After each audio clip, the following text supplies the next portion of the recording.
She had 17 cents in her pocket. One tear she wiped away before anyone could see it and nothing left to go back to.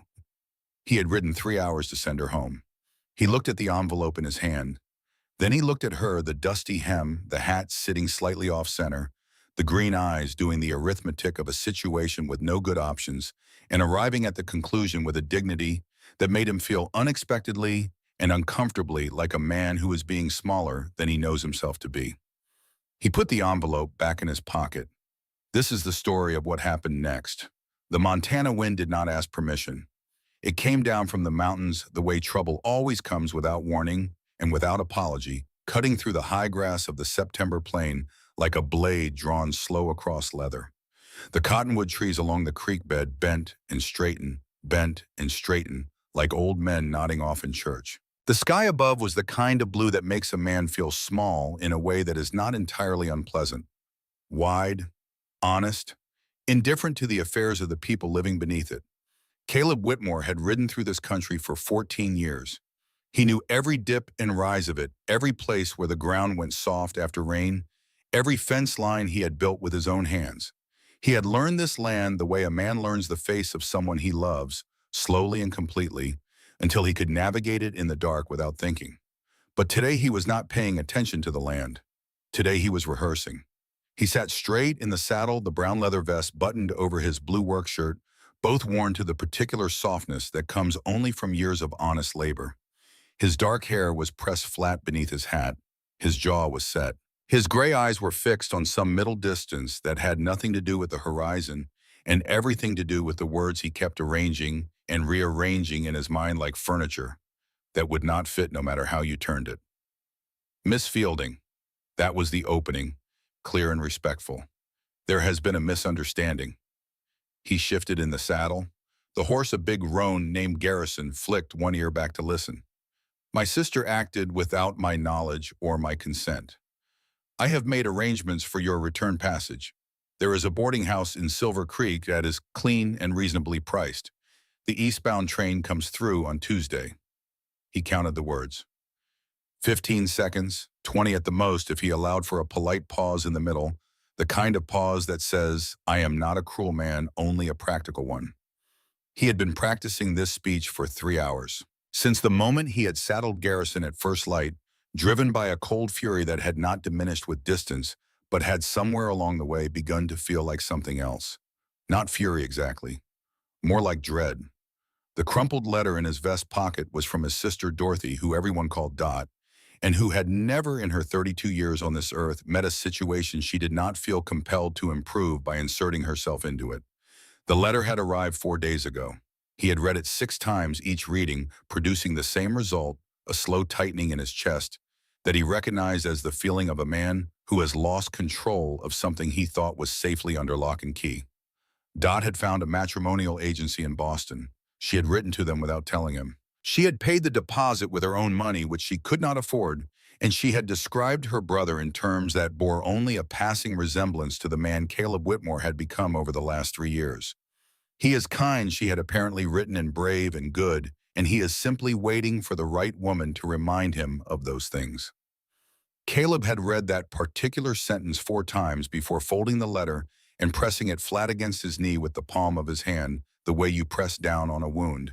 He was not waiting to be reminded of anything. He was not waiting at all. Waiting implied hope, and hope was a thing Caleb Whitmore had carefully set aside 3 winters ago when the fever came down from the mountains and took everything that mattered and left him standing in a house that was suddenly too large and too quiet and too full of the specific absence of people who should have been in it. Eleanor, Henry. He did not let himself think their names directly, not anymore. Not on ordinary days. He kept them at the edges of his mind, the way you keep your eyes away from the sun, not because you doubt the sun exists, but because looking directly at it leaves you blind for a long time afterward. He had learned to function in the space between remembering and forgetting. It was not a comfortable space, but it was a manageable one. And now Dot had gone and complicated everything. The train station at Silver Creek appeared in the distance, and Caleb straightened his back and pulled his hat lower and told himself for perhaps the 40th time that this would be simple, clean, brief, He would pay for the ticket in the boarding house, and he would be back at the ranch before dark. He was good at simple. He had made a practice of it. What he was not prepared for, what no amount of rehearsal had equipped him for, was the woman who stepped down from the train. The locomotive came in on a wall of steam and noise, hissing and groaning like a living thing that had been pushed too hard and resented it. The platform at Silver Creek was modest weathered boards and a single bench presided over by a station master named Collins, who was 60 years old and largely indifferent to human drama. A handful of passengers stepped down, a merchant with 2 large trunks, a family with 3 children who immediately ran in 3 different directions, an elderly couple who moved together with the careful synchronization of people who have spent decades learning to account for each other's limitations. And then she stepped down. She came down the last step of the car alone, without assistance, managing a travel bag in one hand and the trailing hem of her dress in the other, with the focused competence of someone accustomed to doing things without help. The dress was gray-blue, the color of the sky, just before a storm commits to itself, and it had been through a long journey. The hem was dusty, the collar showed signs of careful mending, small precise stitches in thread that was almost but not quite the right shade. Her auburn hair was pinned beneath a hat that sat slightly off-center, and several strands had come loose around her face and were moving freely in the September wind. She set a small trunk down on the platform. She looked up. She looked around the platform with the expression of a person arriving at a place she has been told about but never seen, checking the reality of it against some interior map she had been carrying. It was a searching look, neither afraid nor certain. Then something in that look shifted very slightly, the way a muscle shifts when it tries not to show that it is tired, and her hand moved to the trunk handle and gripped it, and the grip was steady, but her knuckles were white. And then he saw it. Just one. A single tear catching the afternoon light as it moved down her cheek. She wiped it away immediately, quickly, with the practiced motion of someone who has learned to remove evidence before it can be observed. Her chin came up. Her shoulders went back. Her eyes, green as new grass after rain, moved across the platform in a slow, deliberate survey. She did not look like a woman asking for rescue. She looked like a woman who had stopped expecting it and was calculating what to do next. Something in Caleb Whitmore's chest shifted. He stood very still and waited for it to pass, the way you wait out a cramp, breathing through it and telling yourself it is temporary. It did not pass. It simply changed shape, settling into a hollow below his ribs that he recognized as the place where things go when you are not ready to identify them. He crossed the platform. "Miss Fielding." His voice came out rougher than he had intended. The practiced smoothness of 15 seconds of rehearsal evaporated entirely, and what was left was just the voice of a man who had not spoken to very many people in a very long time and was slightly out of practice. She turned. Up close, the exhaustion was more visible. There were fine lines around her eyes that spoke of interrupted sleep and long days, and a quality to her stillness that was not peace but the near neighbor of it, the stillness of a person who has spent their energy and is now conserving what remains. She was younger than he had expected. She was also, he noticed, against his will, more composed than the situation probably warranted. "Mr. Whitmore," she said. Her voice was softer than his, but steadier. "I am Ada Fielding." "I know." He reached into his vest pocket and produced the envelope he had prepared. "I need you to hear something before we go any further. My sister had no authority to arrange this. I did not place that advertisement. I am not looking for a wife." He held out the envelope. "There is enough here for your return ticket and 2 nights at Mrs. Holt's boarding house in town. I am sorry you made this journey. That apology is sincere." The color left her face, but her eyes did not leave his. He had expected tears or anger or the particular kind of wounded dignity that sometimes came out as accusation. What he got instead was something he could not immediately categorize. She looked at him the way someone looks at a door they have just watched close and are already calculating whether there is a window. "Dorothy's letters said you knew," she said quietly, "that you were waiting. Dorothy's letters said a great many things that are not accurate." A pause. On the tracks behind her, the locomotive was building pressure for its westward departure. "When is the next eastbound train?" she asked. "Tuesday." She nodded once. Then something very small and very controlled happened in her face, a tightening and a releasing like a hand that closes into a fist and then deliberately opens. I see. If you could direct me to the boarding house, I will manage from there. The boarding house costs money, Miss Fielding. I am aware of that. You said you had... He stopped. I did not say anything yet. Dot's letter mentioned that you had sold. Your sister knows more about my finances than is comfortable. The steadiness in her voice had not wavered, but something behind it had a single note of strain, visible only if you were listening for it. I have 17 cents. I sold my mother's pearl necklace to buy the ticket west. It was the last thing she left me. She looked briefly at her hands, then back at him, and her eyes were absolutely dry. It was a poor investment, it seems. The westbound train gave a long, mournful whistle. Both of them watched as it began to move slowly at first, with the heavy, deliberate acceleration of something carrying significant weight, and then faster, and then it was gone around the bend, and the only sound was the wind moving through the grass beyond the platform and the distant complaint of a hawk somewhere above the hills. Her last bridge home had just crossed itself and burned. Caleb looked at the envelope in his hand. Then he looked at the woman standing before him, the 17 cents, the small trunk, the carefully mended collar, the hat still slightly off-center, the green eyes that were doing the mental arithmetic of a situation with no good options, and arriving at the conclusion with a dignity that made him feel unexpectedly and uncomfortably like a man who is being smaller than he knows himself to be. When did you last eat? He asked. The words came out before the speech center of his brain had been properly consulted. She hesitated. There was bread, yesterday morning, before we crossed into Montana.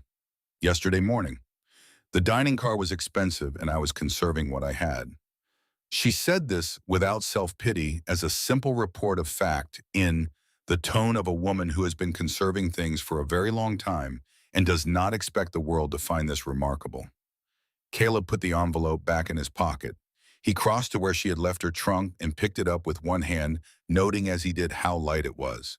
He had expected from Dot's breathless description of the arrangements she had made a woman arriving with the accumulated belongings of a life. What he had in his hand weighed perhaps 30 pounds. Come with me, he said. We will get you something to eat. Then we will talk. Mr. Whitmore, you have made your position clear. I do not require... I am not leaving a woman to go hungry on a train platform. He was walking toward the wagon without looking back. That is not a kindness. That is a minimum. You can argue about the rest over food. A moment of silence behind him, then the sound of footsteps on weathered boards. They rode out of Silver Creek in the kind of silence that exists between two people who have just had an important conversation and are still deciding what it meant. Garrison pulled the wagon at a steady pace, and the September sun moved toward the mountains, and the light across the grasslands went from white to gold to something deeper, the particular amber of a Montana afternoon that Caleb had stopped noticing years ago. Ada Fielding had not stopped noticing it. She sat beside him on the wagon bench, with her hands folded in her lap, and her eyes moving across the landscape with a quality of attention that he recognized after a moment as genuine wonder. Not the performed delight of a tourist or the forced enthusiasm of someone trying to seem agreeable. Something quieter and more honest. The look of a person discovering that a place is larger than they were prepared for. Is your land wide? She asked. It runs to the foothills. That is not what I asked. He glanced at her. She was watching the distant mountains with that same focused attention, not looking at him. It is beautiful, he said, and he heard the word come out with a weight he had not intended, the weight of a thing said after long silence. In the evenings when the light changes, I have seen it for 14 years, and I have not found anything to compare it to. She did not respond immediately. She kept her eyes on the mountains, and he kept his eyes on the road, and they rode in silence for another mile before she said quietly, "You must have been very happy here." He did not answer. He did not need to. The ranch came into view as they crested the last rise, the main house, 2 stories of weathered pine gone silver gray, with years of weather, a broad porch running the length of the front, the barn, the outbuildings, the corral where 2 horses stood watching the wagon approach, with the placid curiosity of animals who have seen everything and found most of it unremarkable. And on the small rise to the west of the house beneath the old cottonwood tree, whose roots ran deep into the hill, two white wooden crosses. Ada saw them. He knew she saw them because something in her stillness changed, a subtle shift in the quality of her attention that was not curiosity and was not pity and was something harder to name. She looked at the crosses for a moment without speaking.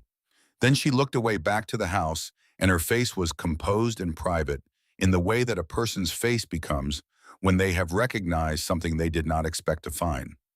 She did not ask.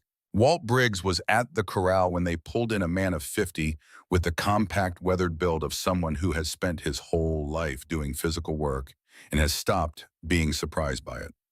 He watched the wagon approach with the measured expression of a man withholding judgment, which in Walt's case meant he had already formed it. "Walt," Caleb said, climbing down, "this is Miss Fielding. She will be staying through Tuesday." Walt looked at Ada. Ada looked at Walt. Something passed between them that Caleb could not entirely read. "Miss," Walt said, touching the brim of his hat. "Mr. Brigg," Ada replied. "Caleb tells me you have been with the ranch for 12 years. I imagine there is very little about this operation you do not know." Walt blinked. "That is a fair summary. Then I expect I will be asking you a great many questions before Tuesday." She turned toward the house with her travel bag and left both men standing by the wagon. Walt looked at Caleb. Caleb looked at the space where Ada had been. "I came here to send her back," he said, more to himself than to Walt. "I see that worked out," Walt replied, and went back to the horses. Inside the house was clean, in the way that a house becomes clean when a single practical person maintains it without sentiment. Everything in its place, every surface wiped, no clutter, and no decoration, and no particular evidence that the person living here thought of comfort as a priority. It was the house of a man who had reduced his needs down to their functional minimum and found that the minimum was sustainable. Ada stood in the kitchen doorway and took it in. Caleb built up the fire and set a pot on and found bread and cold beans and a length of dried beef and put them on the table without ceremony. Ada sat and ate with the measured pace of someone demonstrating that they are not as hungry as they are, which meant she was considerably more hungry than she appeared. He refilled her plate once without asking. She accepted without protesting. "Dorothy's letter said you built this house yourself," she said. "Most of it. The main framing I had help with. She said you built it with your wife." His hand stopped moving. "Just for a moment. Dorothy talks too much about things that are not hers to talk about." "Perhaps." Ada set down her fork. "I am not trying to cause you pain. I am trying to understand where I have arrived. This house tells a story. I have walked through the kitchen and I can see how it was organized by someone who thought carefully about how it should be used. The curtains in the front room are not your choices. They are choices made by someone who wanted things to be beautiful and not merely functional." She paused. "I think if I am going to sleep under this roof even for 3 days, I should know something about the woman who made it a home." The fire popped. Somewhere outside, one of the horses moved in the corral. "Her name was Eleanor," Caleb said. The name came out slowly, the way something comes out of a tight space when you have not moved it in a long time. "She came here with her father, who was surveying for the railroad. I was building the first barn. She rode up one afternoon asking for water for her horse, and I stood there like a man who had forgotten the English language entirely. Something that was not quite a smile moved across his face and then was gone. She laughed, not unkindly. She said she had never seen a man turn that particular shade of red." Ada was watching him with the quiet attention she gave to everything. "We were married 6 months later. Her father thought she was making a mistake. He said I had nothing to offer but hard work and empty land." Caleb looked at his hands on the table. "Eleanor said she could see what the land could become. We built this house together. Every board, every stone. When our son Henry came along, she said the house finally had a heart. Your son." "Henry." Something moved across his face and was gone. "He would have been 9 this year." "The fever," she said, not a question. "The winter of 72, 3 years ago." Ada was quiet for a moment. When she spoke, her voice was careful with the weight of what she was carrying. "My parents died of scarlet fever when I was 17. Both of them within a week of each other. I have some understanding of what that winter was like for you." He looked at her. "Loss is its own language," she said. "There are people who speak it and people who do not. When you meet someone who speaks it, you can tell. Not because they look sad, because of the way they are careful around certain things." He said nothing. He did not need to. I am not here to replace anyone, Ada continued, and her voice was steady, in a way that told him she had thought about how to say this and had decided the direct approach was the only honest one. I know that is what you must fear. I would like you to know that I understand the difference between something that is gone and something that is new. They do not occupy the same space. The fire had burned low. Outside, the Montana night had taken full possession of the sky, and the stars were out in their countless thousands, the way they only appear in places where there are no competing lights close enough to touch if you climbed high enough.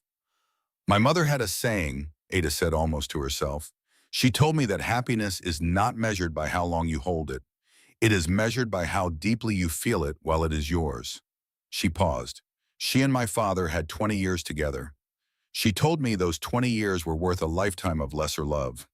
Caleb looked at this woman across his kitchen table, the woman who had arrived with 17 cents and one tear, and the stubborn composure of someone who had been knocked down enough times to get very efficient at standing back up. The woman who had looked at Eleanor's curtains and understood that they were not his choices. The woman who spoke the language. I should show you to the guest room, he said, because it was the only safe thing left to say. He carried her trunk upstairs. At the top of the landing, she reached for it, and her breath caught a short, involuntary sound that she controlled immediately but not quite fast enough. What is it? He said. Nothing. A trunk shifted on the train and caught me. It is nothing. He set the trunk down. Let me see. Mr. Whitmore, I have a medical kit. I have been running cattle for 14 years, and I have used it considerably more than I would prefer. He said it matter-of-factly without softness, the way he said most things. It is not an imposition. It is practical. She let him look.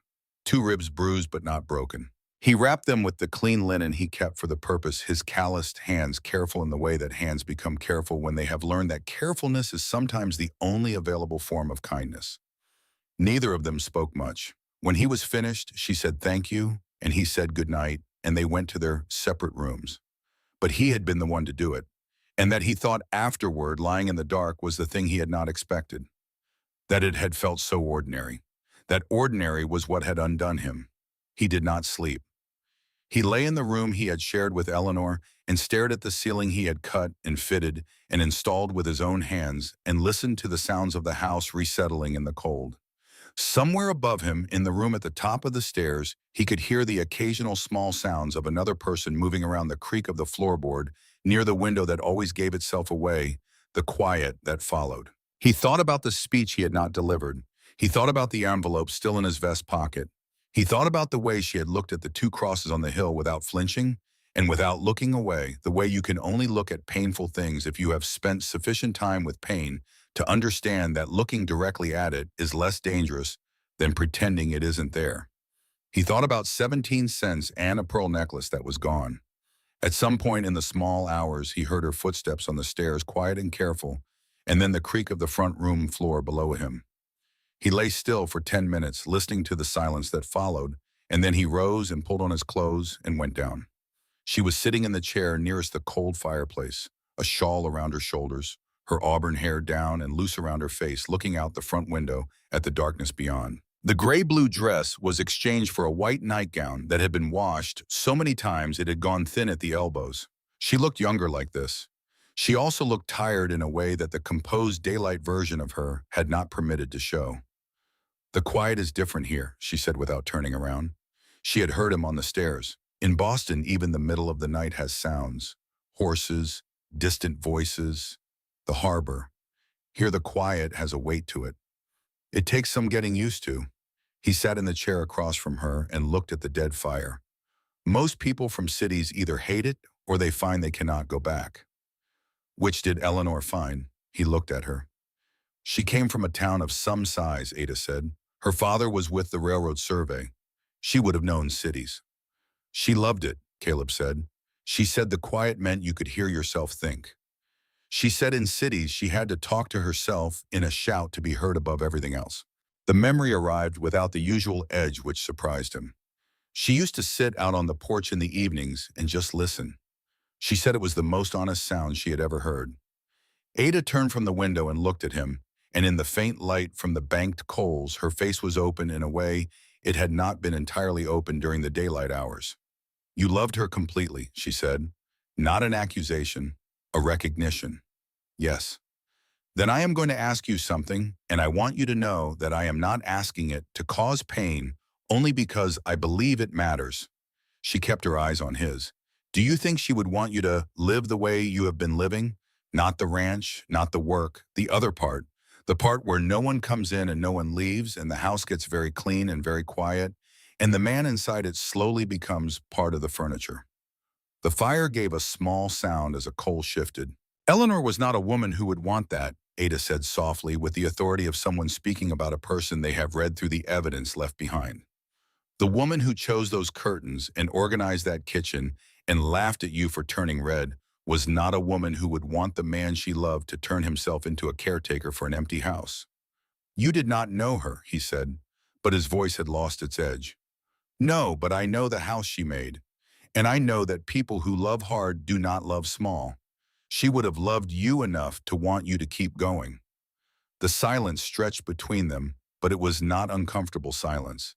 It was the silence of two people sitting with a difficult thing and not needing to fill it with noise. Tell me about Boston, Caleb said after a while. About your life there. And she did. She told him about the narrow cobblestone streets and the smell of the harbor, and the shop where she had worked as a seamstress for 4 years bending over fabric in the particular slant of north-facing windows that was best for seeing fine stitching. She told him about her parents, her mother who laughed easily, and her father who had worked the docks and had large, gentle hands and a way of telling stories that made ordinary days seem like adventures. She told him about the boarding house where she had lived after the shop closed, 6 women sharing a kitchen, about the landlord who had sold the building to a developer and given them all 6 weeks to find somewhere else. And then I saw the advertisement, she said. In a newspaper someone had left on the common room table. Mail order bride. Montana territory. A man who needs a partner more than he knows. That last part sounds like Dot. It was extraordinarily persuasive. Something moved in her face that was close to humor and then was gone. I told myself it was practical. A new start in a new place. I did not let myself think too much about what would happen when I arrived. Because you already knew it might not be what Dot described. Because hope is fragile and I had not had much practice with it in some years, and I did not want to break it before the journey was over. She said this very simply, the way you state a fact about the weather. I thought if I kept moving, I would arrive somewhere before the hope ran out. He looked at her for a long time. The train back on Tuesday, he said. Yes. You could stay through Tuesday. She waited. Oh, pressure, he said, and the words felt unfamiliar in his mouth. The words of a man navigating territory he has not visited in a long time and has perhaps missed without realizing it. Just, the food here is better than Mrs. Holt's. And I owe you at least a few decent meals before you go. She looked at him steadily, and he could not quite read what was in her face, whether it was hope or caution, or simply the careful assessment of a woman who has made decisions based on insufficient information before and learned from the experience. All right, she said, through Tuesday. He nodded. He rose. He went upstairs and lay back down on his side of the bed and listened to the house until her footsteps on the stairs told him she had gone back up as well. And then he lay in the silence for a long time with his hands behind his head and the curious sensation of a man who set out to do one straightforward thing and has ended up somewhere entirely else with no clear map home, and for the first time in 3 years, not entirely certain he wants one. What Caleb Whitmore did not know, lying in the dark of that September night, was that this was the last ordinary night either of them would have for a very long time. 2 miles south of the ranch line on land that had been in the Crane family since 1868, a man named Victor Crane was sitting in a well-appointed study with a lamp burning and a document spread across his desk reading about a proposed railroad survey and finding on the 3rd page 2 words that made him reach for his pen. Silver Creek. The words were underlined before he had finished reading the sentence. Victor Crane was 55 years old and had built his operation by being the first man in any room to understand what something was worth before anyone else had finished counting. He had a politician's smile and a surveyor's eye and the particular patience of someone who has learned that the best time to move on an opportunity is before your neighbors recognize it as one. He set down his pen. He looked at the document for a long time. Then he called for his foreman, and began to give instructions. The quiet and methodical instructions of a man who is in no hurry because he has already decided how this ends and is simply working backward from the conclusion. 14 miles north in the house with the two white crosses on the hill, a woman in a borrowed chair was beginning very carefully to think that the morning after this one might be worth looking forward to. And the man in the room above her was doing the same thing, which was something he had not done in 3 winters, and did not yet have a name for, and would not have a name for, until the morning came, and with it, the second day, and the third, and the choice he did not know, yet he was going to make. The Montana dark held the house in its enormous quiet. The stars wheeled slowly overhead, and somewhere in the distance, moving westward through the night, with its cargo of futures not yet decided, the last train whistle faded until it was gone entirely, and then there was nothing but the sound of the grass moving in the wind and the creek at the bottom of the hill, and two people in a house, both lying very still and listening to the particular silence of a life that is standing at a threshold and has not yet decided whether to step across. The second morning came with frost, not the killing frost of November, not the kind that takes the last of the garden and leaves the ground iron hard until April, but the early September kind that arrives before dawn and covers everything in a thin silver coat and burns off by mid-morning, leaving the world looking briefly laundered. Caleb came downstairs before the sun was fully over the mountains and found the kitchen already warm, coffee already made, and Ada Fielding standing at the stove in Eleanor's apron, turning bacon in the cast iron pan with the focused attention of someone performing a task they have decided to do correctly. He had noticed the apron on her when he came down Eleanor's apron, the one that had hung on the hook since the winter of '72. He had not said anything. He understood, without needing to discuss it, that Ada had seen it and made a quiet decision, and that the decision was the right one. She was treating it accordingly. "You are up early," he said. "I'm always up early." The seamstress shop opened at 7, and the walk was 20 minutes. She did not turn around. "Sit down. Eggs will be ready in a moment."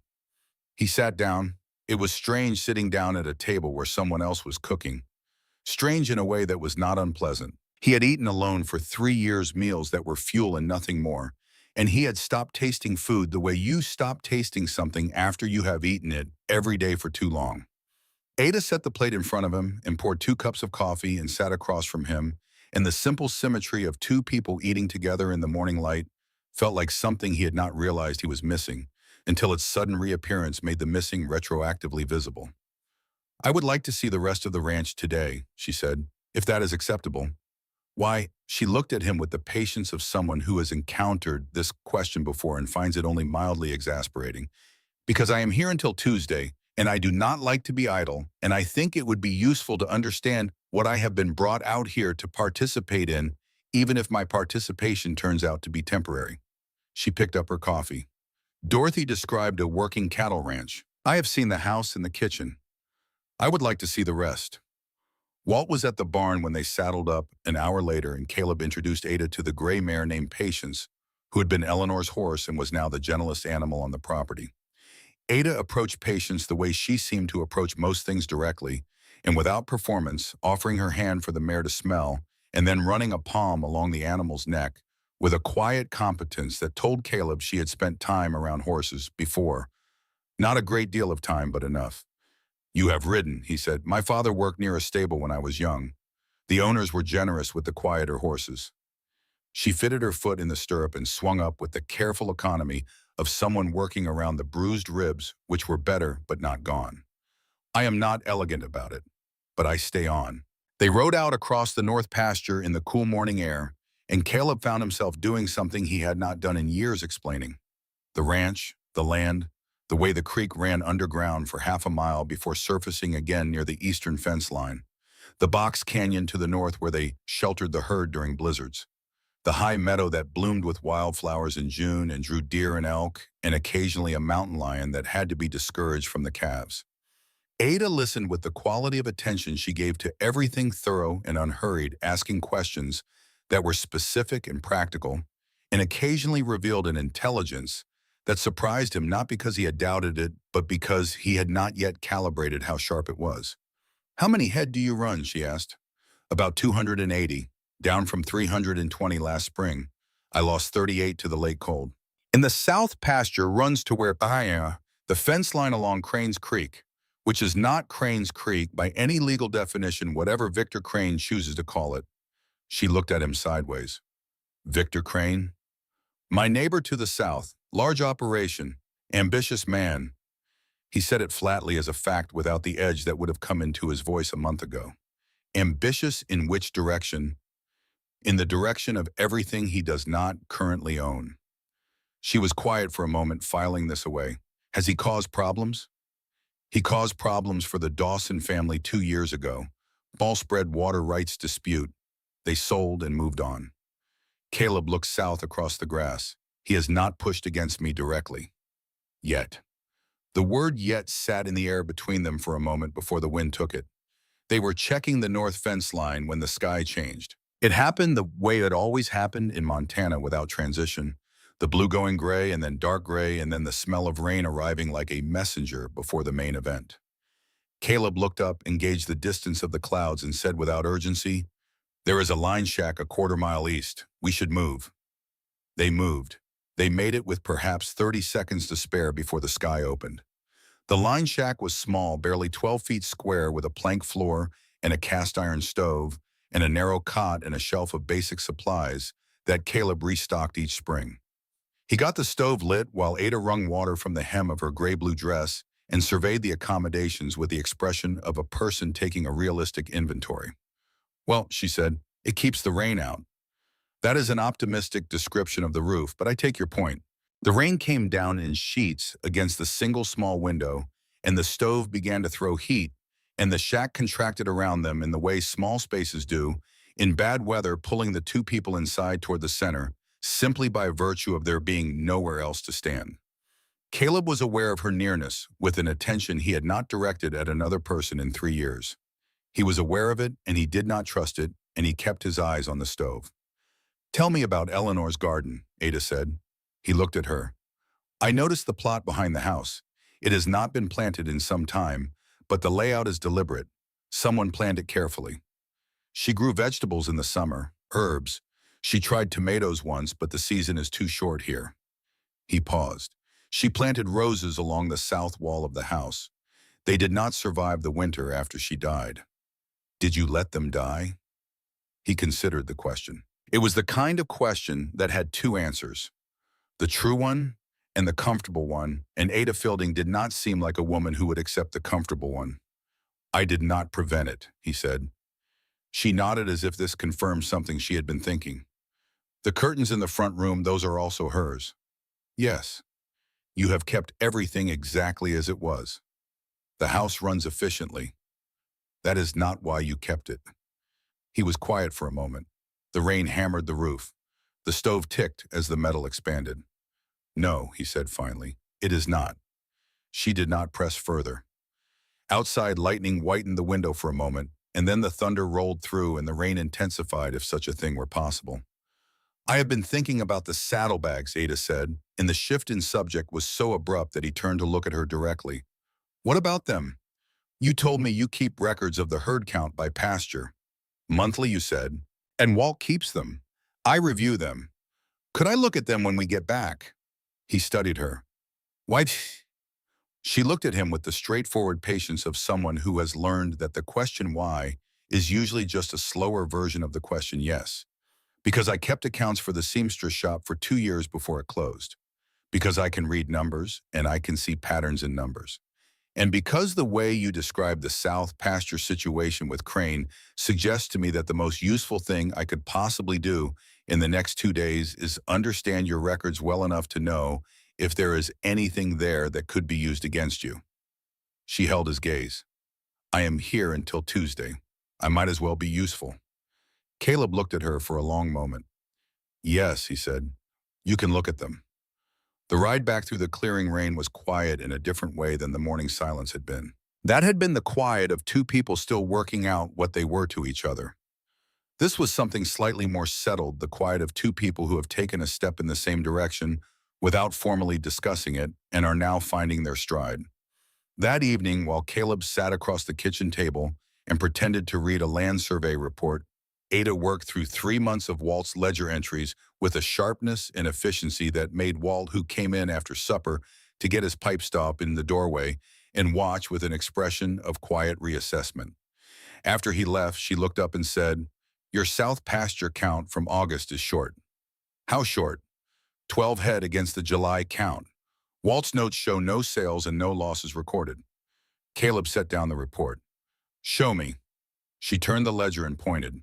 He looked at the numbers and then looked at her, and something moved in his expression that was not quite anger and not quite worry, but was the specific alertness of a man who has just heard a sound he does not like in a place where everything should be quiet. "I will check with Walt in the morning," he said. "There is something else." She pulled a folded piece of paper from beside the ledger. "I have been keeping my own count when we ride. I started the day I arrived." She spread the paper on the table. Her handwriting was small and precise columns of numbers with dates and locations and notations. "I counted the south pasture this morning from the ridge. 93 head. He looked at the paper, then at her. "Your July count shows 108. He did not sleep well that night either, but for different reasons than the night before. Walt confirmed the discrepancy the next morning with a face gone tight around the edges. They had assumed some drift the way you always assume drift before you look closely enough to see it as something else. 15 he had gone from the south pasture over 6 weeks in numbers small enough to be overlooked if you were not keeping careful count. "Someone who knows our rotation," Walt said. "Someone who knows when the south pasture runs light on riders," Caleb said. Neither of them said Crane's name. They did not need to. 3 days later, Victor Crane came to call. He came with 3 riders, which was 2 more than a neighborly visit required, and he came wearing the particular expression of a man who has rehearsed a conversation and is confident in the outcome. He was a large man, not tall but wide through the shoulders, with the kind of physical presence that comes from decades of getting what he wanted and the resulting assumption that this would continue. His beard was trimmed with a neatness that seemed out of place on a working ranch. His coat was better quality than the work required. Caleb met him in the yard. Ada came out of the house and stood at the top of the porch steps without being asked, and Caleb noticed this but said nothing. "Whitmore." Crane's voice was the voice of a man who makes offers rather than requests. "Heard you had some company arrive. Mail order arrangement, they tell me, in town. What do you need, Crane?" "Just neighborly conversation." Crane looked around the yard with the easy survey of a man taking inventory. "Water rights mainly. You are running stock close to my creek line. I have paperwork suggesting those water rights revert under the 69 agreement." "The 69 agreement gives this ranch prior use going back to foundation survey," Caleb said. "You are welcome to dispute it in court." Crane smiled. The smile did not reach his eyes, which were doing the particular kind of calculation that happens when a man has already identified what he wants and is simply locating the pressure points. His gaze moved to Ada, and this would be the young woman from Boston. His tone carried something underneath its surface, cordiality, something dismissive in measuring at once the tone of a man who has decided before looking that a woman in an apron on a ranch porch is not a factor that needs to be taken seriously. "Long way from home, aren't you, miss?" Ada came down the porch steps. She walked across the yard to a point where she was standing between Caleb and Crane's horse, which was a choice of position that Crane clearly had not anticipated, and she stood there with her hands at her sides and her head tilted slightly up to look at him, and her expression carrying nothing dramatic. No anger, no performance, just the focused attention of a woman who has decided this conversation needs redirecting. "Mr. Crane," her voice was level, "I keep the accounts for this ranch. I have reviewed the land records and the water rights documentation going back to the original survey. The prior use claim on this water source is clear and dated and witnessed. If you have paperwork suggesting otherwise, I would be interested to see the date on it." She paused for one beat. "I would also be interested to know whether your count on the south pasture line reflects the same 15 head we appear to be missing from ours." The yard was very quiet for a moment.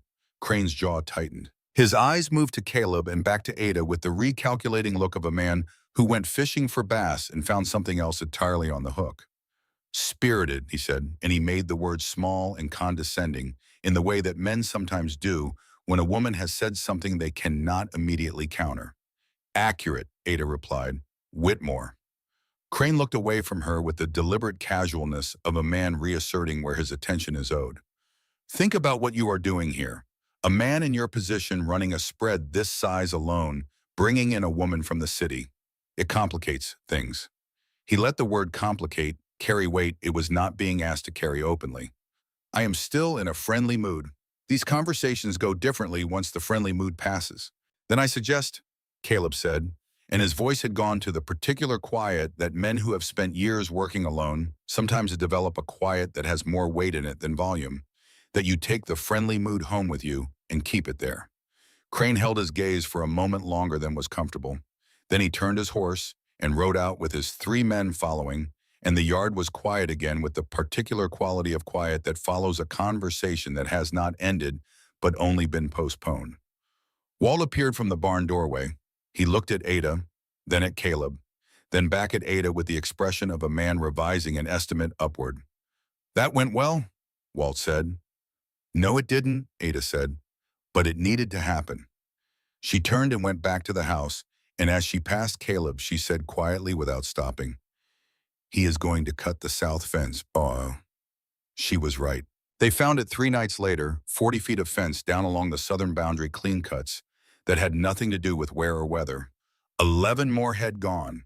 The evening after the fence was cut was the evening Walt came in from town with news that landed on the kitchen table like a stone thrown into still water, spreading ripples in every direction at once.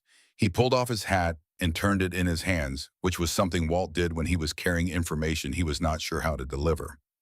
"There is talk in town," he said, "about a railroad survey. New trunk line, they are saying, coming through this part of the territory inside 2 years. Caleb looked up from the harness he was mending. Ada looked up from the ledger. "Through Silver Creek?" Caleb asked. "Right through the middle of it, the way I hear it. Town will triple in 5 years if it comes through." Walt set his hat on the table. "Land along that line is going to be worth 3 times what it is worth today. Maybe more." The silence that followed had a particular texture, the silence of people assembling pieces that had been lying separate and now suddenly arranged themselves into a recognizable shape. "Crane knows," Ada said. "It was not a question." "Crane has been in and out of the county seat 3 times in the last month," Walt said. "His foreman has been asking questions about survey routes." Ada set down her pen. She looked at the middle distance for a moment with the focused expression of someone thinking several moves ahead of the current position. "He is not just trying to drive us out over water rights," she said. "He is trying to acquire as much land along that survey route as possible before the announcement makes it too expensive. He needs us gone before the land values shift." "That changes things," Caleb said. "It changes everything." Ada stood up and went to the shelf where she kept the paper she used for correspondence and pulled out several sheets. "It means he will not stop. Cutting fences, moving cattle, legal disputes. These are opening moves. He will escalate." She sat back down and began to write quickly in the small, precise handwriting that Caleb had come to recognize as the outward sign of her thinking fast. "What are you writing?" he asked. "Letters. To the other ranchers along this line." She did not look up. "If Crane wants all of us gone, then all of us should know about it. And if all of us know about it," she paused to choose the right word, "then he has a great deal more opposition than he calculated for." He watched her write. The pen moved quickly with the decisiveness of someone who knows what they mean to say and does not waste words arriving at it. She had been in this house 4 weeks now, and in that time she had reorganized the pantry, taught Nate to read whole sentences, spotted a 15-head discrepancy in the South Pasture records, and was currently writing letters at 10 o'clock at night to protect 11 families she had never met. He had no name for what that was, but he recognized it as something he had not seen in a very long time, and something he was, without having decided to be, deeply reluctant to see stop. Walt found them early the next morning before breakfast, hat in hand, a look on his face that Caleb had learned over 12 years to associate with bad news arriving faster than expected. 7 men moving the south herd, Walt said. Nate spotted them at first light from the ridge. They are organized, not the same as before. Caleb was already moving to the gun rack. "These are not local boys," Walt said. "Nate says they ride like men who do this for wages." Ada stood in the kitchen doorway. She looked at Caleb, and something passed between them that was not yet a conversation and was already an understanding. "Come back," she said. Her voice was quiet and entirely even, and carried in it everything she did not say. He looked at her for one moment. Then he went. The fight in the South Canyon was brief and confused and loud in the particular way that fights in enclosed spaces with frightened cattle and armed men always are.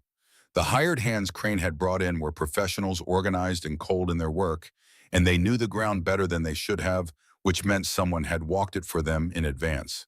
Caleb's men drove them off, but not cleanly. 3 of the stolen cattle were lost in the canyon. Nate Colton took a glancing blow to the shoulder from a rifle butt, wielded by a retreating man, and would be sore for a week. And Caleb took a bullet.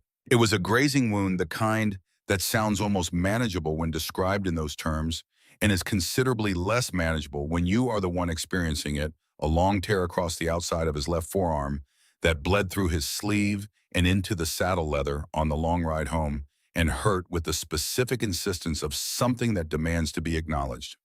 Walt had taken a crease across the ribs from a stray shot near the end of it. Nothing serious, but enough to put him behind cover for the last 10 minutes of the fight. He rode home hunched slightly to the left and said nothing about it. When they came into the yard, Ada was on the porch. She saw the blood before she could see his face. She came down the steps in the quick, contained way of someone moving fast without running, and she took his arm and looked at the wound with the assessment of a woman taking medical inventory, and then she looked up at his face, and something moved in her eyes that she controlled before it fully arrived, but that he saw anyway. "Inside," she said. Now she cleaned and dressed the wound at the kitchen table with supplies she had already located and organized, because she was the kind of person who located and organized supplies, as a matter of course, in any environment she inhabited, and her hands were steady and sure and gentle, with the gentleness of someone who is concentrating very hard on being precise rather than on what they are feeling.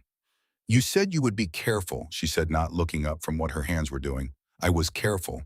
This is what careful looks like sometimes." That is not reassuring. It was not intended to be.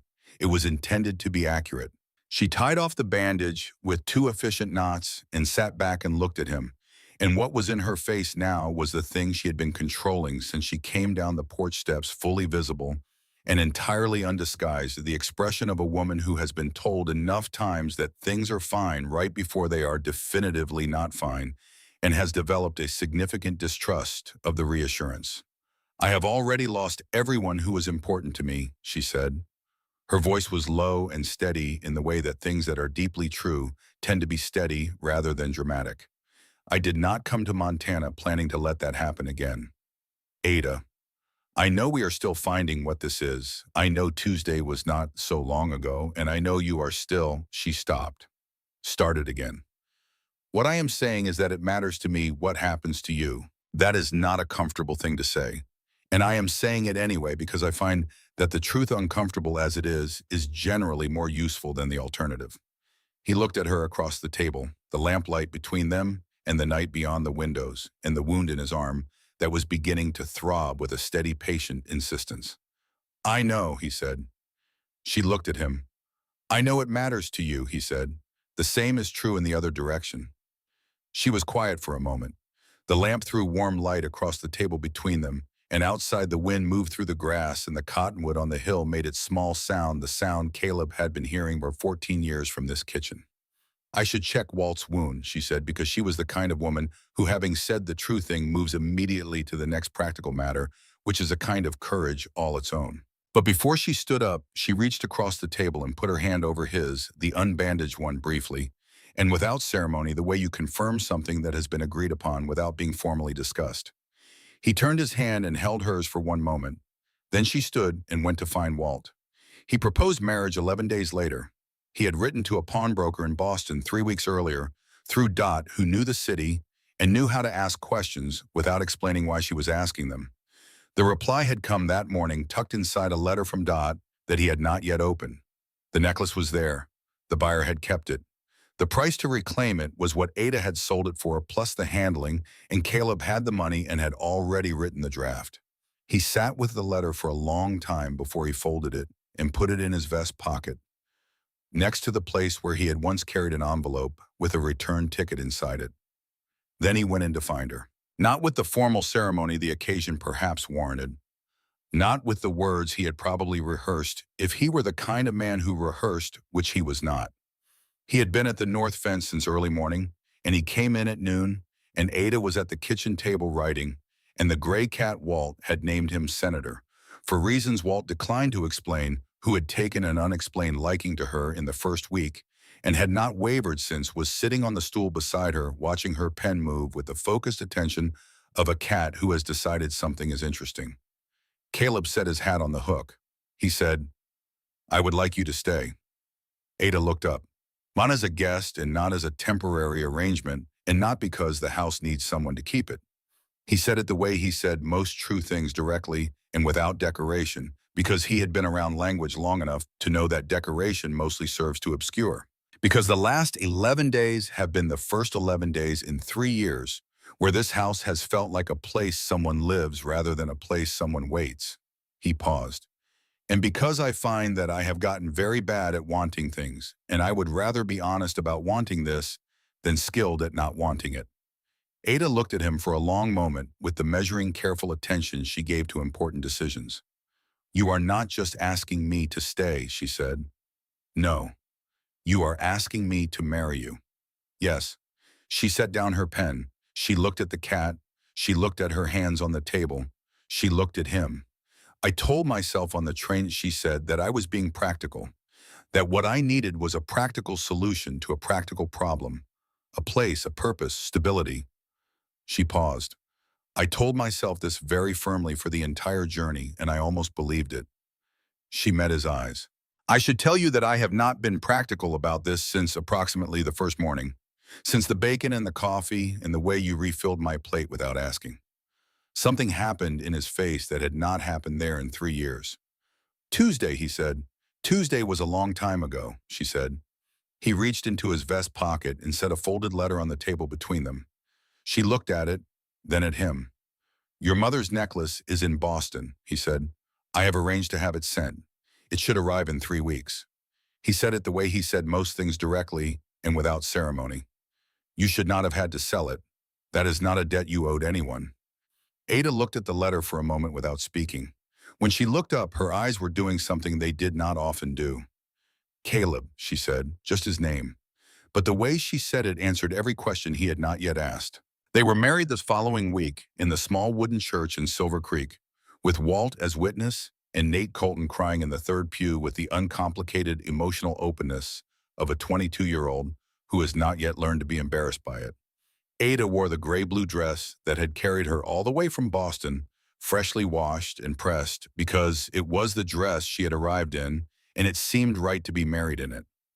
Caleb wore his blue work shirt and the brown leather vest that he wore every day of his working life, because he did not own another vest, and because Ada had told him with a straightforwardness that he was beginning to love that it suited him.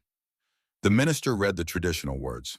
When he asked if anyone objected, Caleb held Ada's hands and waited for whatever might come, knowing there was nothing that could come, and still waiting with the particular vigilance of a man who has learned not to take uninterrupted good fortune entirely for granted. There was nothing. Only the wind through the windows, and Dot Whitmore, who had arrived the previous day from her own home 2 counties over, sniffling into her handkerchief with an expression of complete and unrepentant self-congratulation. "You may kiss your bride." He did. And in the small church in the September light of Silver Creek, Montana, in the year 1875, a man who had stopped believing in new beginnings began one anyway, which is perhaps the truest definition of courage there is. What neither of them knew on that afternoon when they rode back to the ranch as husband and wife, with Walt and Nate riding ahead, and Dot talking happily to no one in particular about the rightness of the whole situation, was that in Chicago, a man named Warren Holt was reviewing a survey report with a red pencil and circling the words Silver Creek in 3 separate places. Warren Holt was 45 years old and represented a company called Donovan and Associates, which specialized in acquiring land in advance of infrastructure development, and had done this with considerable success in Wyoming, Colorado, and Nevada. He was not a violent man. He was not even in the ordinary way of business an unethical one. He simply operated from the premise that in any situation involving the transfer of large amounts of money, the people who moved early moved well, and everyone who moved late was simply slow. He had a contact in the territorial capital who sent him survey reports before they were made public. He had a business partner named Victor Crane, who controlled a significant portion of the land south of Silver Creek. And he had on his desk a list of the 12 remaining independent ranches along the proposed survey route that had not yet been approached, and that would, if acquired at current prices before the announcement, represent a return on investment that Warren Holt described in his private correspondence as extraordinary. He began writing a letter to Victor Crane. It was a long letter, detailed and specific, and written in the language of men who have done this kind of work before and understand that the details are where the difference between success and exposure tends to live. He sealed it and sent it the following morning. It would arrive in Silver Creek in 9 days. What Caleb and Ada Whitmore did not yet know was that what they had built, the marriage and the partnership and the small, strong community of trust that Ada had begun weaving between the neighboring ranches with her letters and her careful conversations, would be tested in ways that made fences cut in the night seem like preliminary exercises. The real work was coming, and it would require everything both of them had. Warren Holt arrived in Silver Creek on a Tuesday. He did not arrive the way trouble usually arrives in small frontier towns, with noise and visible intent, and the kind of presence that puts hands on gun handles and children inside. He arrived quietly in a good coat on a well-kept horse with a leather satchel of documents and the practiced ease of a man who has learned that the most effective way to walk into a room is as if the room were already expecting you. He took a room at Mrs. Holt's boarding house, which amused him in a private way he did not share with Mrs. Holt, and he spent his first evening reading through papers and making small, neat notations in the margins. By the following morning, he was at the table in Murphy's saloon with 3 of the smaller ranch owners from the South Valley, and the documents spread before them were precise and the numbers were generous, and Warren Holt's voice was the voice of a man explaining something straightforward for the benefit of people who simply had not yet understood their own best interest. Double the current market value, he said, for the benefit of a rancher named Patterson, who kept doing the arithmetic on his fingers under the table. Cash settlement within 30 days of signing. No conditions, no holdback, no renegotiation clause. Patterson looked at the number on the paper in front of him. Then he looked at the number again. Then he looked at Holt with the expression of a man who suspects he is about to do something he will either be very glad of or very sorry for and cannot yet determine which. "What's the catch?" Patterson asked. "The catch," Holt said pleasantly, "is that this offer has a timeline. The survey announcement will come. When it does, the price of this offer becomes unavailable because at that point, the land prices itself and we have no reason to be generous." He smiled with the precise calibration of a man who has made this speech many times and knows exactly how much warmth to include and where. "We are generous now because we are early. You are being offered the opportunity to benefit from our willingness to move before the market moves for us." Patterson signed before noon. 2 others signed by the end of the day. Ada heard about it from the wife of the third man, who came to the ranch on the pretense of returning a borrowed pot and stayed for 2 hours because what she actually needed was someone to tell her whether her husband had done the right thing, and she had correctly identified Ada Whitmore as the person most likely to give her an honest answer. Ada gave her tea and a realistic assessment and sent her home with 3 jars of preserves and a clearer picture of what was at stake. Then she sat at the kitchen table and wrote 8 letters in 2 hours, each one addressed to a different ranch owner along the survey route, each one different in its particulars, but identical in its essential message. Something is happening that affects all of us, and it will go better if we talk about it together rather than separately. Caleb came in from the south fence at dusk and found her still writing. "Holt is in town," she said without looking up. "Walt told me. 3 signatures today." He sat down. Patterson Greer and the younger Dawson boy. She finished the letter she was on and set it aside and picked up the next blank sheet. They were offered double market value, cash 30 days. It is a very good offer if you do not know what the land will be worth in 18 months. And if you do know, then it is an excellent offer for Donovan and Associates and a very poor one for anyone who accepts it. She looked up at him. "We need to call a meeting. Not next week. This week." He studied her face in the lamplight, the focused precision of her expression, the way she was holding 2 things at once, the urgency and the steadiness, and he thought not for the first time about how 3 years of living alone had made him forget what it was like to share the weight of a problem with someone who was genuinely capable of carrying half of it. "I will ride to the Briarley place in the morning," he said. "Walt can go to the marshes. Nate can cover the North Valley ranches. I have written to 12 families." She straightened the stack of letters. "I want to write to 2 more before I sleep. The meeting should be here, not in town. Holt will hear about it either way, but I would rather he hear about it after than before." Caleb reached across the table and covered her hand with his for a moment. She looked at the hand, then at him. "Go to sleep at a reasonable hour," he said, "when I have finished." He shook his head and went to bed, and at some point well past midnight, he heard her footsteps on the stairs, quiet and unhurried, and the house settled around them both. They came from 14 ranches. They came on horseback and by wagon, and in one case on foot, a man named Aldrich, who lived close enough to walk and preferred to do so on the grounds that horses were an unnecessary complication in a world that already had sufficient complications. They filled the main room of the Whitmore house and spilled onto the porch and stood in the yard. Men and women both with the particular quality of attention that people bring to meetings where they sense that something important is about to be either lost or saved and are not yet sure which. Ada stood at the front of the room with a map she had drawn herself on the kitchen table over 3 evenings precise and annotated, showing the proposed survey route and the current ownership of the land along it and the pattern of Crane's existing holdings and the 3 ranches that had already signed with Donovan and Associates. Victor Crane was there. He had been invited because Ada had insisted over Caleb's measured objection that the invitation be extended. "If he comes, we know where he is," she had said. "If he does not come, we know he has made his decision. Either way, we have more information than we had." Crane came. He sat in the back corner with his arms crossed and the expression of a man attending a performance he has already read the script for. Reed Crane sat on the opposite side of the room. This was noticed by everyone and commented upon by no one, which in a community of people who commented on everything was itself a form of comment. Ada spoke for 20 minutes without notes.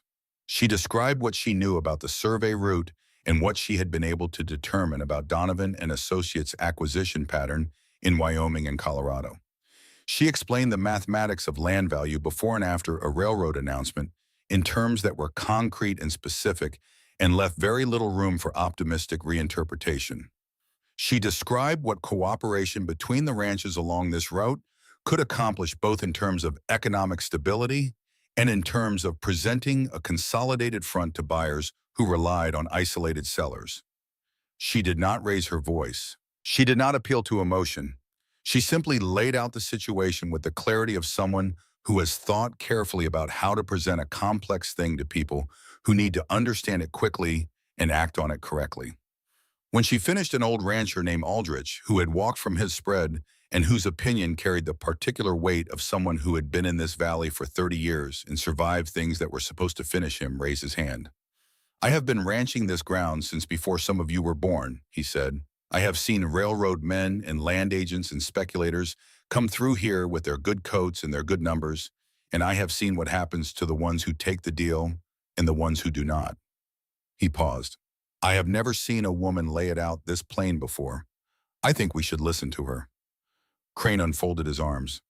"She is not from here," he said. The observation was addressed to the room rather than to Ada directly, the way you address a point to an audience when you know that direct approach will not work. "She has been in this territory for less than 2 months. She is telling us what to do with land that our families have worked for years." "Mr. Crane," Ada's voice was pleasant, "I have been here long enough to understand what this land is worth to the people who work it. That is the only qualification the argument requires." She held his gaze with the calm attention of a woman who has looked at harder things than Victor Crane and not looked away. "If you have a counter-proposal, I invite you to share it." Crane said nothing. Reed Crane, from his side of the room, looked at his father with an expression that contained several things, exhaustion being perhaps the most prominent. The vote was 11-3 in favor of forming an association. The news of the meeting reached Warren Holt before the following morning, which was to be expected in a town the size of Silver Creek, where information moved through social channels with the efficiency of water finding its level. What was not expected, and what Holt sat with for a long time in his room at Mrs. Holt's boarding house that evening, was the margin. 11-3 was not the landscape he had mapped. He wrote a letter to Victor Crane. He suggested escalation. The four men arrived on a Wednesday morning when the sky was the particular clear blue of October in Montana, a sky so clean and cold it looked like it had been washed overnight. Caleb had gone to town for the meeting of the newly formed Cattlemen's Association of Silver Creek, the first formal gathering with Walt and three other ranch owners to establish the basic framework of how the association would function. Ada had seen him off at dawn and come back inside to the accounts she was preparing for the association's first records. She saw the riders from the kitchen window, four of them, coming up the main track at a deliberate pace, not hurrying, not announcing themselves. The way men come when they have decided in advance how the conversation will go and are not expecting to be surprised by the response. Ada set down her pen. She went to the cabinet where the rifle was kept. She had been practicing since August every morning before breakfast at the fence post targets Caleb had set up behind the barn, with the patient willingness of a man who understood that his wife's ability to defend herself was not a vanity project but a practical necessity. She was not, as she had told Caleb, elegant about it, but she was accurate, which was the quality the situation required. She checked the load and went to the front door and opened it and stepped onto the porch. The four men pulled up at the gate. They were not local men. Their clothes were trail-worn but not ranch-worn, the specific distinction between a man who travels through rough country and a man who works in it. The one in front had the flat, evaluating eyes of someone in a profession that required the removal of personal feeling from professional action. "Mrs. Whitmore," the lead man said. His voice was conversational, the tone of a man having a reasonable discussion.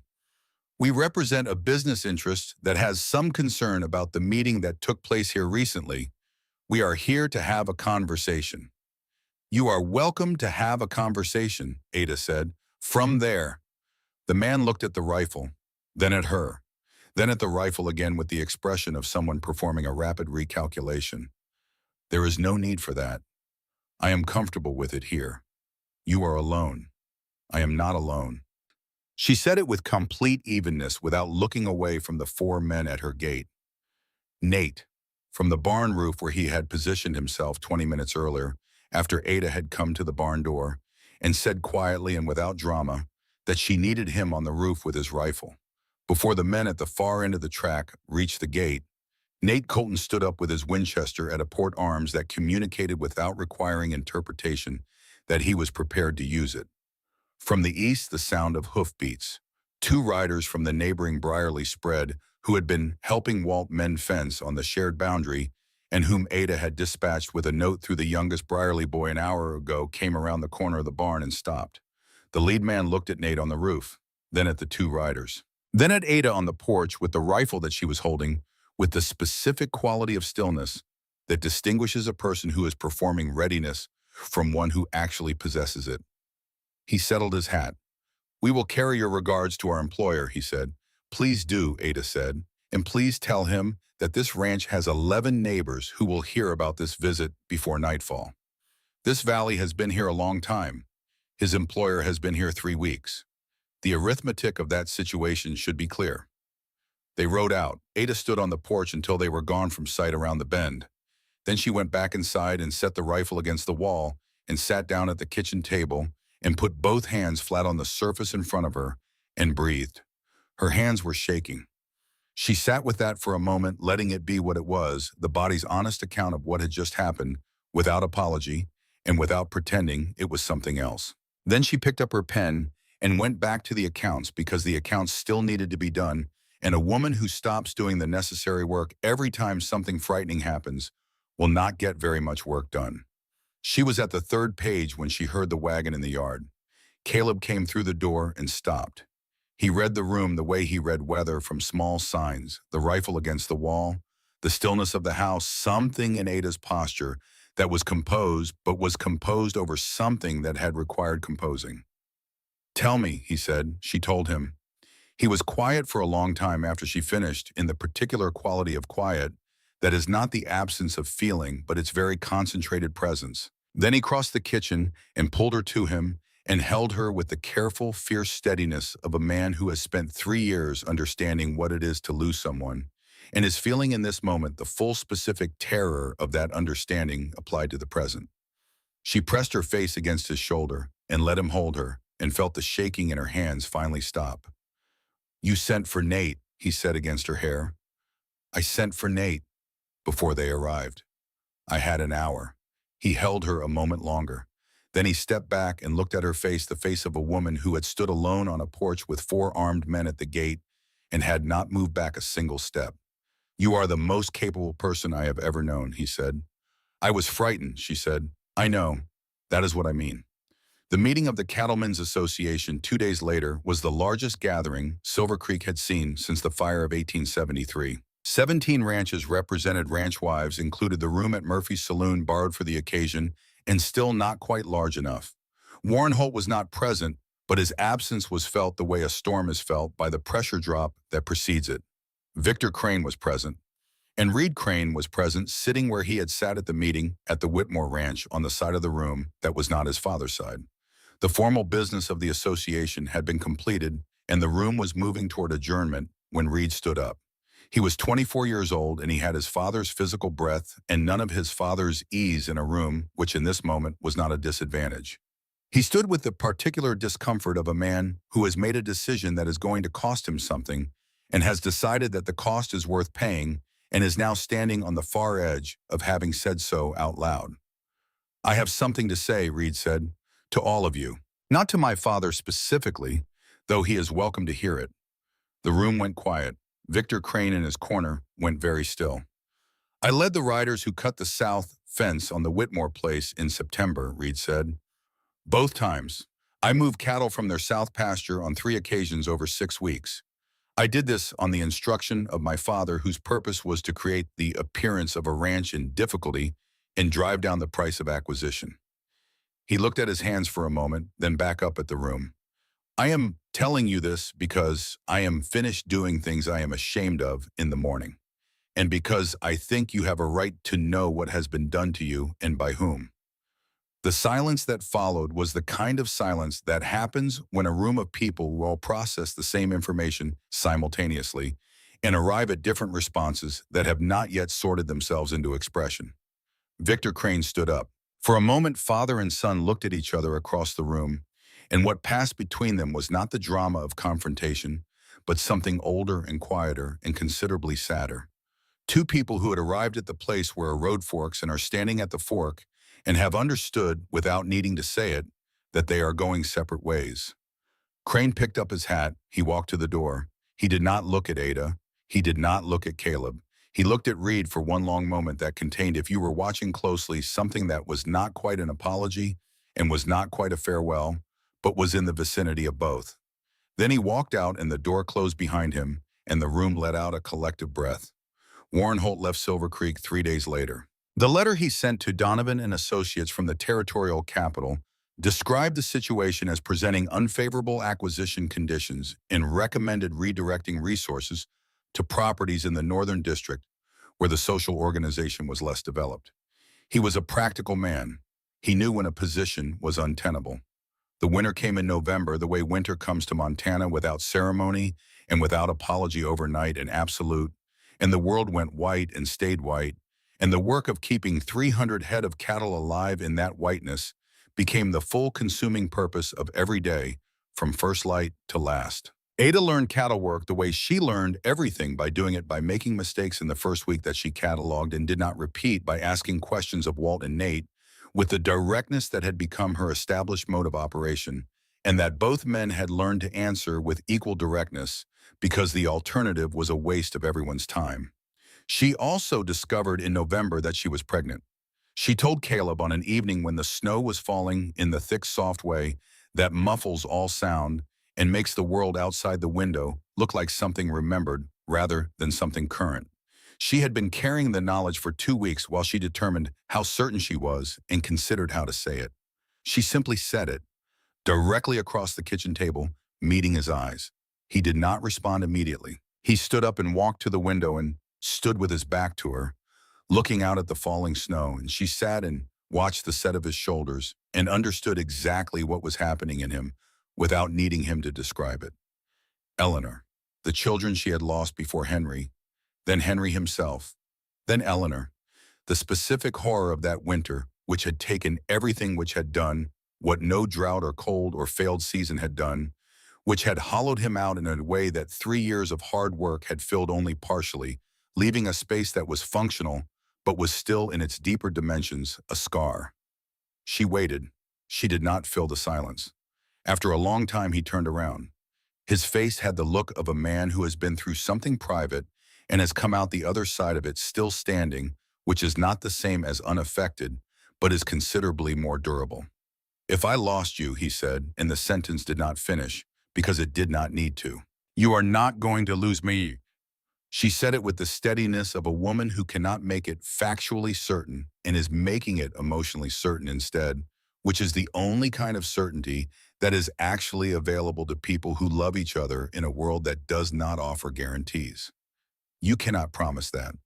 No, I cannot promise that. She stood up and went to him and put her hands on his chest and looked up at his face. I can promise that I will not leave without a fight.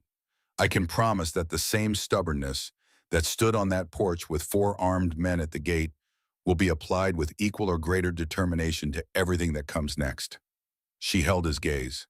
And I can promise you that the worst thing you can do right now is protect yourself from this by standing slightly outside of it. Because if you do that, you will miss it, and it will be worth not missing.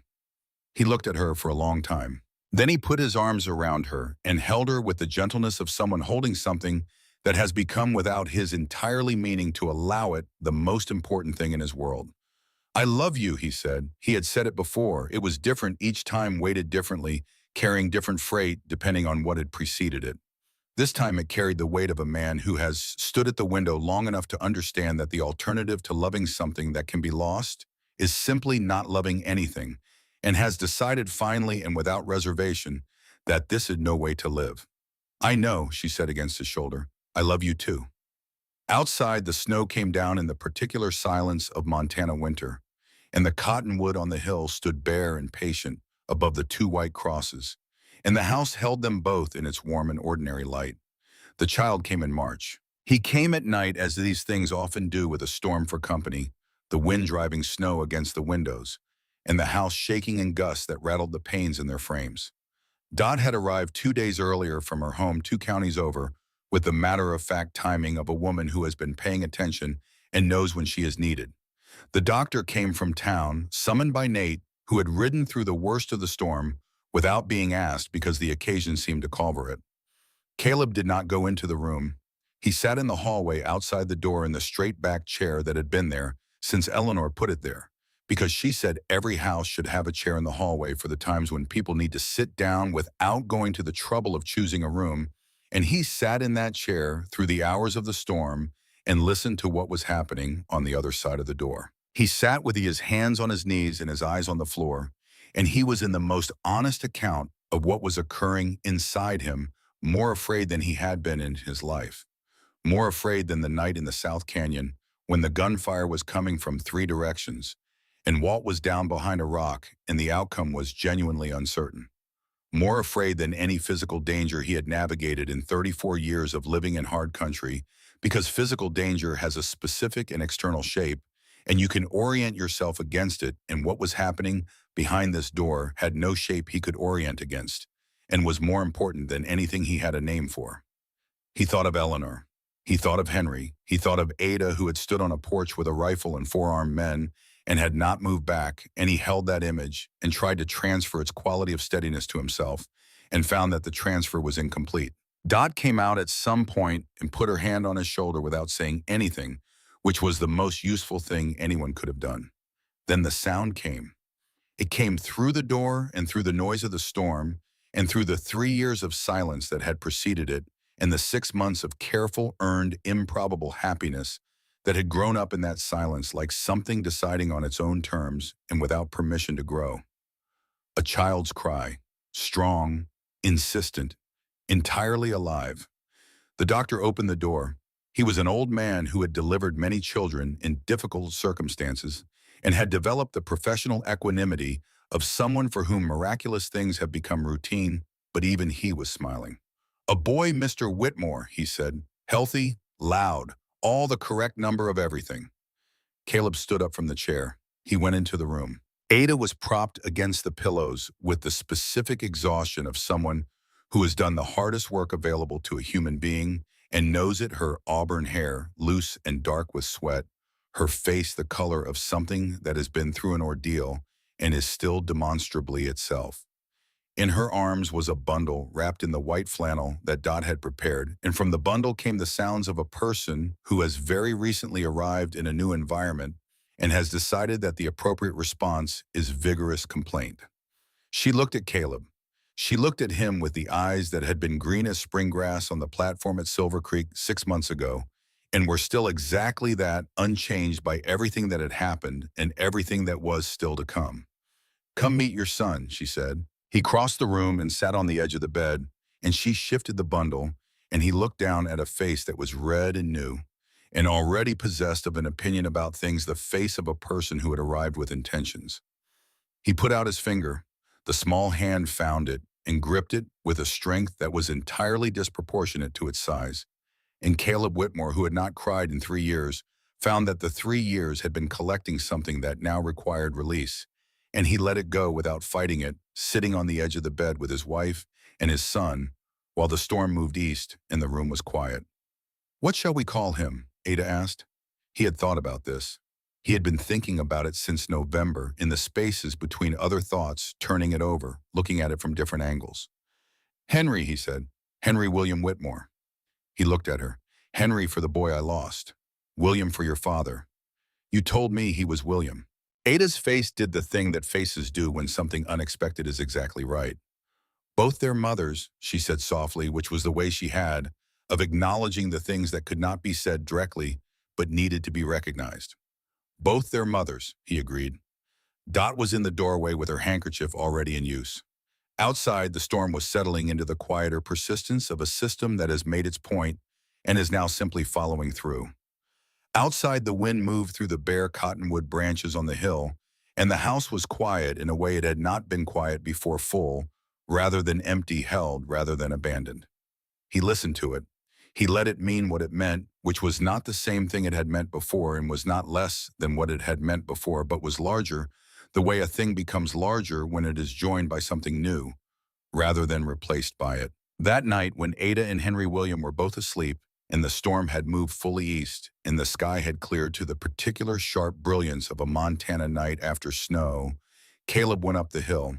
He went in his coat and his boots, and the snow came to his knees in the deeper drifts, and the cold was absolute and honest, and the two white crosses stood in the moonlight under the bare cottonwood, with the patient permanence of things that have been placed carefully and intend to remain. He stood before them for a time without speaking. Then he said quietly to the cold air and the moonlight and whatever it was that remained of the people he had loved, first and lost, "Eleanor, I want you to know that I have not forgotten. I will not forget. You are in this house. You are in the curtains you chose, in the kitchen you organized, in the way I learned to be gentle from watching you. Henry is in the way I know how to listen to a child, the small, particular patience of it." He paused. "Tonight there is another Henry, and a woman who understands better than most what it means to lose people and choose to love anyway." He looked up through the bare branches of the cottonwood at the stars. "I think you would have liked her. I think she would have liked you. I think you would have recognized each other." The wind moved through the cottonwood branches, that sound he knew better than any other sound in his life.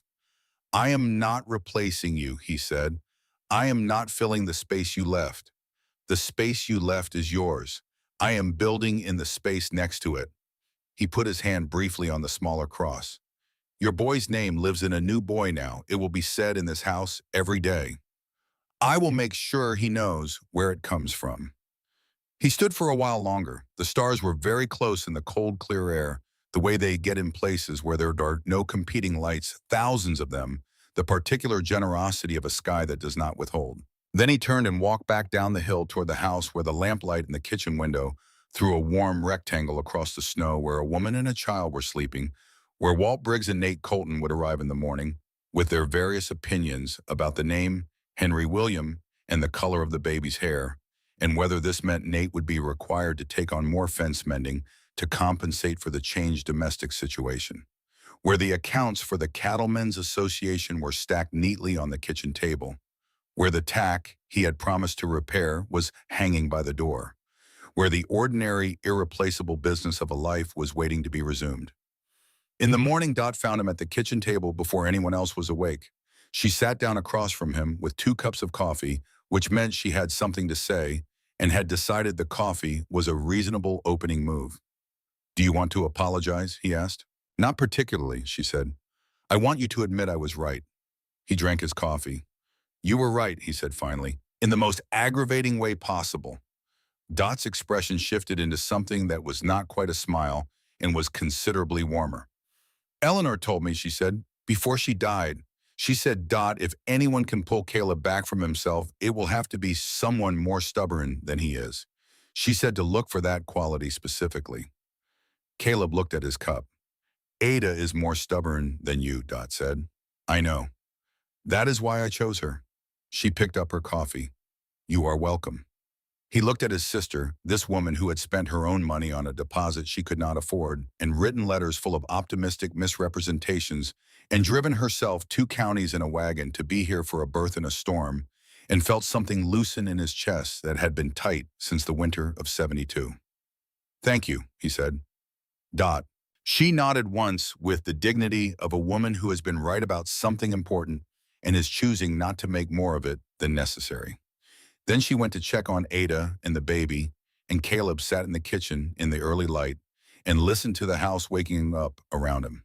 Spring came in April the way it always comes to Montana, tentatively at first, and then with conviction, the snow retreating up the hillsides and the creek running full and cold, and the grass coming green beneath the retreating white. The calves came and the work came with them, the long days and the short nights of a ranch in its working season, and Ada worked through it with the particular efficiency of a woman who has learned a new thing thoroughly and is now discovering that she is good at it. Henry William grew with the season.